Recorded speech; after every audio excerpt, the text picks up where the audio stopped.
પાટણથી સમાચાર હારીજના જાસકામાં ડુપ્લિકેટ દારૂ બનાવતી નકલી ફેક્ટરીનો થયો પર્દાફાશ। પોલીસે બ્લેન્ડર્સ પ્રાઇડની ડુપ્લિકેટ દારૂની મિની ફેક્ટરી પર દરોડો પાડી 3 લોકોને ઝડપી લીધા, જ્યારે એક આરોપી ફરાર છે।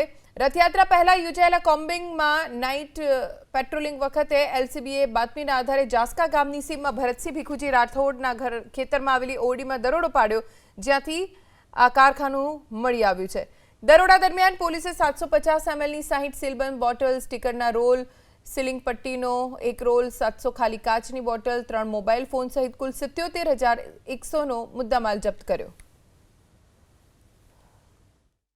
જે બ્લેન્ડર્સ પ્રાઇડ કંપનીની કેટલીક ખાલી બોટલો, કેટલુંક ઇન્ડિયન મેડ ફોરેન લિકર અને આ જે બ્લેન્ડર્સ પ્રાઇડ કંપનીની ઇન્ડિયન મેડ ફોરેન લિકર છે એને બનાવવા માટે જે જરૂરી સ્ટીકર્સ છે, એવું થઈને કુલ 77,100 રૂપિયાનો મુદ્દામાલ એલસીબીની ટીમે ત્યાં સીઝ કર્યું હતું। સ્થળ ઉપર જ એલસીબીની ટીમને જે આ કામના આરોપી છે એવા ભરતસિંહ રાઠોડ, ચાપરાજભાઈ કાઠી અને કુંવરસિંહ ઝાલા આ ત્રણેયને પકડવામાં સફળતા મળી હતી। આ જે વ્યક્તિઓ છે એની એમોની વાત કરીએ તો આ વ્યક્તિઓ પાસે કુલ 700 નંગ બ્લેન્ડર્સ પ્રાઇડ કંપનીની જે ઇન્ડિયન મેડ ફોરેન લિકરની ખાલી બોટલો મળી હતી।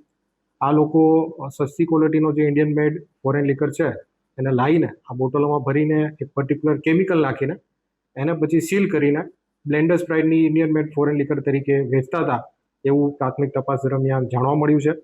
અને જે શિવરાજ મારવાડી છે, જે કોન્સ્પિરસીનો મુખ્ય સૂત્રધાર છે, રહેવાસી જોધપુર રાજસ્થાન, એને હાલ પકડવાનો બાકી છે।